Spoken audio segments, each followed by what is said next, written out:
Aquellas dos mujeres eran cada una el gajo de una trenza. Desde que iban a un colegio de monjas escondido bajo un túnel y varias escaleras en tiempos de la persecución a los cristeros, hasta que en los años 40 fueron al primer baile en la universidad a encontrarse con esos seres extravagantes y remotos que eran los hombres.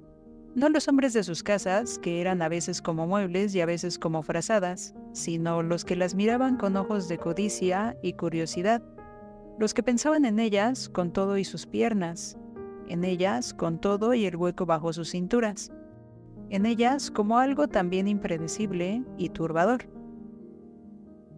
Las dos encontraron la misma noche a los encendidos corazones que les tomarían la vida y el vientre para llenárselo con sus apellidos, sus obsesiones y sus hijos. Las dos cursaron por noviazgos más o menos decorosos. Las dos terminaron casándose más o menos por los mismos años. Las dos compartieron la inquietud de sus barrigas preñadas por primera vez. Las dos tuvieron un pleito infernal antes de que pasaran 2 días de luna de miel. Y las dos aprendieron que tras la pena de apariencia fatal que tiene cada pleito, llegan después horas de gloria y frases de intimidad que le dan al patético carácter de irreversible que tiene el pacto conyugal, la sensación de que no se puede haber hecho mejor pacto en la vida.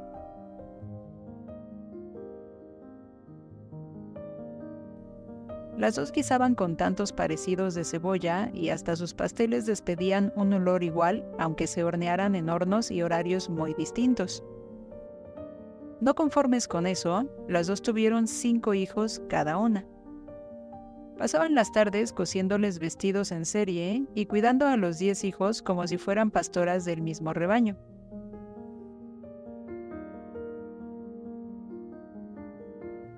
Eran idénticas las gemelas Gómez, solo las distinguía la precisión de algunos gestos. Sin embargo, esa diferencia en sus rostros era la exacta medida de la diferencia entre sus espíritus. La tía Marcela tenía en los ojos la luz de quienes le buscan a la vida su mejor lado, la de quienes para su desgracia no accedieron a la felicidad que solo pueden disfrutar los tontos, pero que están dispuestos incluso a parecerlo, con tal de asirse a la punta de alguna dicha. Por eso canturreaba siempre, para dormir a los niños y para despertarlos, para insertar una aguja, para rogarle al cielo que los huevos del desayuno no se pegaran al sartén, para pedirle a su marido que la mirara como al principio, y hasta para acompañar el soliloquio de sus largas caminatas. La tía Jacinta heredó de su madre una melancolía extenuante. A veces se quedaba mirando al infinito como si algo se le hubiera perdido, como si el infinito mismo no le bastara a su anhelo de absoluto. A veces le entristecía no haber nacido en Noruega una noche de tormenta, no conocer el Congo ni saberse capaz de viajar por la India.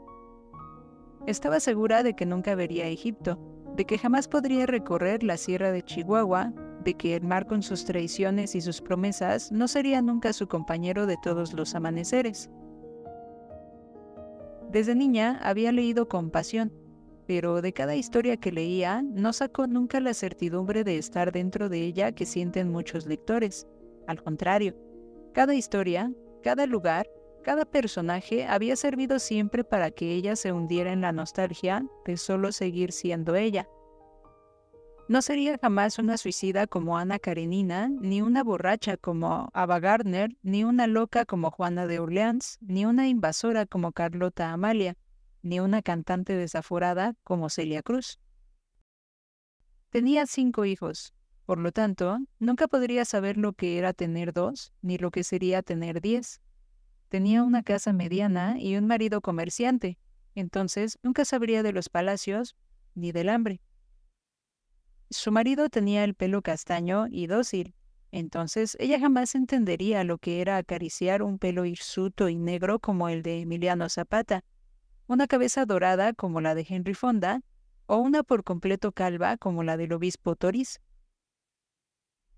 A veces su hermana interrumpía una canción para preguntarle en qué pensaba, porque en los últimos 15 minutos no había dado un despunte. Entonces la tía Jacinta le contestaba cosas como: ¿No te hubiera gustado pintar la Mona Lisa? ¿Te imaginas si hubiéramos aprendido baile con Fred Astaire? ¿Crees que Evita Perón sea una mentirosa? ¿De qué número calzará Pedro Infante? Dicen que hay una playa en Oaxaca que se llama Huatulco y es el paraíso. Y tú y yo aquí metidas. A mí me gusta aquí. Decía la tía Marcela mirando el campo a su alrededor y los volcanes a lo lejos. Ese campo nunca era el mismo. Cada estación lo iba cambiando de colores, y solo porque los hábitos decían que esas montañas se llamaban siempre igual, era posible verlas como lo mismo, cuando a veces brillaban de verde y a veces la sequía los dejaba grises y polvorientos. En esa época que todo lo resecaba, hasta la piel de las manos y los párpados, en ese tiempo que el sol picaba en las mañanas y se iba temprano para dejarle paso a un viento de hielo, en aquellas tardes que les llevaban a los niños unas fiebres atroces que les herían la garganta hasta hacerlos toser como perros, en esos días, aún cercanos a la Navidad, pero que, pasada la esperanza de las fiestas, eran largos como misas de 3 padres y odiosos como sermones de Cuaresma, la tía Marcela se descubrió una bolita en el pecho izquierdo. Estaban cosiendo unos vestidos blancos con puntos rojos para que las niñas recibieran al domingo de Pascua. No sé para qué inventamos esto de ponerles tanto olán, dijo la tía Jacinta deteniéndose en un pliegue. Tengo una bolita medio rara en el pecho izquierdo. Déjame ver. Jaló el suéter de su hermana y metió su mano hasta tocarle el pecho. Ahí estaba, dura como un champiñón, sin poder sentirse exactamente redonda. Buscándole la vuelta a la evidencia, la tía Jacinta tocó más arriba y sintió otra igual, más abajo y otra. Toda ella tembló de terror ante la sola idea de que eso pudiera ser malo. Su hermana la vio palidecer mientras intentaba un tono despreocupado. No creo que sea importante, pero habrá que ir al doctor. No le digas a tu marido, ya sabes lo escandalosos que son los hombres. ¿Por qué te pusiste pálida? Se parecen a las de mi mamá, ¿verdad? Ya no me acuerdo. Fue hace casi 20 años. Yo sí me acuerdo. Eran iguales. No pensarás morirte sin conocer Egipto, ¿verdad? Le dijo la tía Jacinta jugando con los solanes de un vestido. De ningún modo. La tarde siguiente visitaron al doctor. Era un hombre como de 50 años al que le gustaban los buenos vinos y la música de Brahms.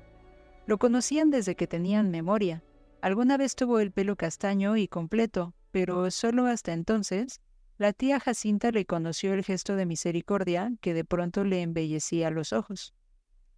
Mientras la tía Marcela se dejaba revisar los pechos intentando concentrarse en la idea de que eran sus rodillas y de que por eso no tenía que sentir vergüenza porque hasta las niñas enseñan sin rubor los moretones de una rodilla, el pobre miró a la tía Jacinta disculpándose por ser él quien debía decirlo. La tía Jacinta se mordió los labios. Para entonces, la tía Marcela había abierto los ojos y miraba el gesto de su hermana. Con la rapidez de una niña, levantó su espalda de la mesa de auscultación y les dijo intentando sonreír. No te preocupes, nos alcanza el tiempo para conocer Alejandría. La tía Jacinta la miró como si ella misma fuera el infinito. La tía Marcela siguió hablando, se levantó y fue a vestirse al cuarto de junto. Entonces los oyó cuchichear. Esperen, no me hagan trampas, dijo saliendo con los últimos botones de la blusa sin abotonar. Quiero estar en la película de mi muerte, haciendo algo más que morirme a espaldas de todo el mundo. Jaime te propone una operación, quizá no esté tan ramificado. ¿Me dejarías plana? Lo siento, pero es la única opción. ¿Y tú quieres que yo cumpla 40 años sin pechos? Hermana, es que si no, puedes no cumplirlos. Será un alivio. Bastante tiene uno con tener cáncer, para además tener que cumplir 40 años. Desde entonces, la tía Jacinta no dejó sola a su hermana ni un minuto. Fue con ella a la operación y a los tratamientos, a los chocheros, a los médicos de agüitas, a los brujos de la sierra y hasta las iglesias de Rochester. Vas a saber lo que es tener 10 hijos, le dijo la tía Marcela una tarde al salir de Santo Domingo. Yo no sé por qué Dios se empeña en sacarme de la fiesta. La oyó repetir eso en la Santísima, hincadas una junto a la otra en los reclinatorios forrados de terciopelo rojo que están frente al altar. Dios, Dios, ¿Por qué te empeñas en sacarme de la fiesta? Su cuerpo de hombros erguidos y piernas largas se había ido empequeñeciendo. Caminaba apoyada en un bastón y había perdido la frescura de su piel y el ímpetu de los ojos, pero aún regía en su gesto la implacable bondad de su sonrisa. Solo habían pasado 9 meses desde la tarde en que visitaron al médico, y octubre estaba encima con los inevitables 40 años. ¿Por qué no hacemos nuestra fiesta en el albergue del volcán? Podemos hacerla donde tú quieras. Contestó la tía Jacinta, que había perdido su eterna condición de añorante. No gastaba ya ni un segundo en desear otros sitios. Cuidaba 10 niños, 2 casas, un marido, un cuñado y una ciega esperanza. Ese era su modo de exorcizar la lenta ceremonia de la muerte, pero sabía que la tía Marcela estaba harta, que cientos de pequeños y grandes dolores la cruzaban, que ya no valía la pena ni disimular, y que muy pronto se cansaría de fingir. Iba por la calle señalando para sí a las personas que podrían morirse en lugar de su hermana, señalando a los perversos, a los inútiles, a los indeseables, hasta que, tras mucho señalar, terminaba señalándose a sí misma como la pieza más injusta de todas. Al principio, jugaba con su hermana a hablar del futuro. Hacían planes para viajar, para ir de compras, para inscribirse en las clases de francés de Madame Giron, para aprender a nadar antes de ir a Cozumel. Con el tiempo, habían dejado de hacerlo, como si ambas hubieran acordado suspenderle a la otra esa tortura. Entonces, la tía Marcela dedicó muchas horas a describir las virtudes y las debilidades de sus hijos, a contarlos tanto y de tantas maneras que su hermana pudiera reconocerlos y predecirlos hasta en el último detalle. Acuérdate de que Raúl finge dureza para disimular alguna pena. No se te olvide que Mónica es tímida. No descuides la vocación artística de Patricia. No dejes que Juan crezca con miedos. Acaricia con mucha frecuencia a Federico. Ya sabes, ¿no? Sí, hermana, ya sé. Aunque también sé que tú serías mucho mejor mamá de los míos y que Dios está loco. No digas eso, hermana. Le contestó Marcela, que también había pensado muchas veces que Dios estaba loco, que ni siquiera estaba, pero que sabía perfectamente la falta que algo como Dios le haría a su hermana cuando ella muriera. Dios sabe por qué hace las cosas, escribe derecho en renglones torcidos. Nos quiere, nos cuida, nos protege. Por eso te vas a morir, cuando más haces falta. No hay que engañarse, ¿para qué? ¿Para qué? Hermana, tú para seguir viva, yo para morirme sin tantísimo desconsuelo. No te niegues a las ideas de tu tiempo. Y no se te ocurra enseñarles a mis hijos ni uno solo de nuestros disparates. Hicieron una fiesta en el albergue nevado del volcán. Las hermanas soplaron sus 40 velas y los hijos adolescentes inventaron una caminata. La tía Marcela se dispuso a seguirlos.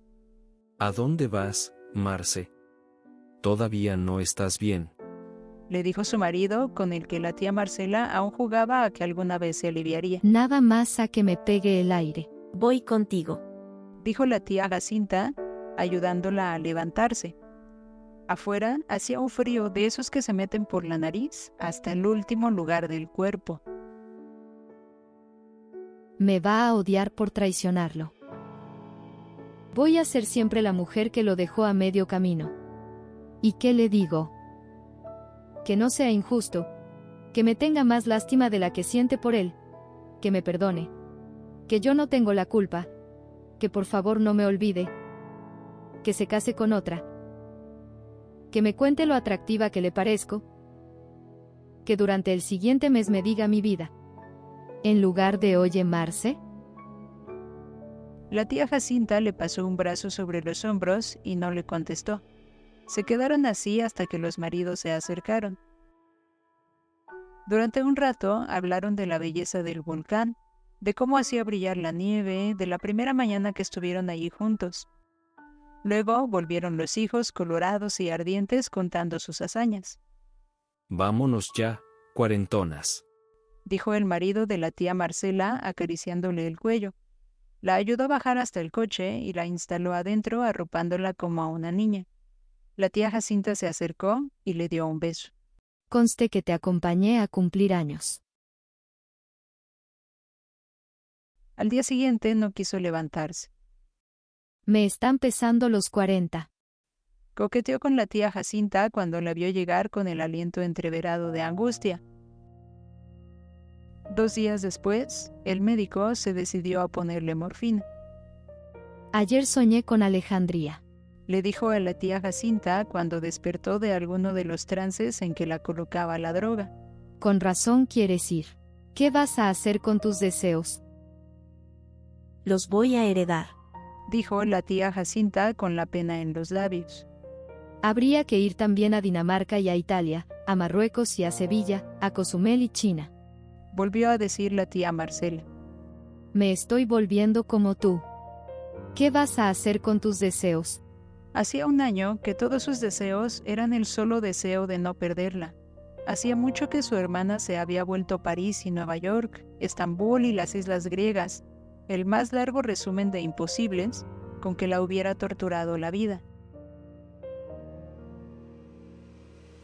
La noche del día en que enterraron a su hermana Marcela, la tía Jacinta, exhausta de velar durante meses, poseída por una pena que ya era parte de su cuerpo, se quedó dormida sobre el sillón de la sala. Al poco rato, despertó con frío y una sonrisa extravagante palpitando en su boca. ¿Qué pasó? Le preguntó su marido, que estaba cerca, mirándola. Soñé con Marcela. Está en el cielo. ¿Y qué dice? Preguntó el hombre, que conocía los riesgos de perturbar aquella pena. Dice que es como aquí, y está contenta. Ya sabes que a ella nunca le gustó viajar. Le contestó la tía Jacinta, encaminándose hacia su cuarto. Vamos, ven a la cama. Hay que dormir para ver qué más vemos.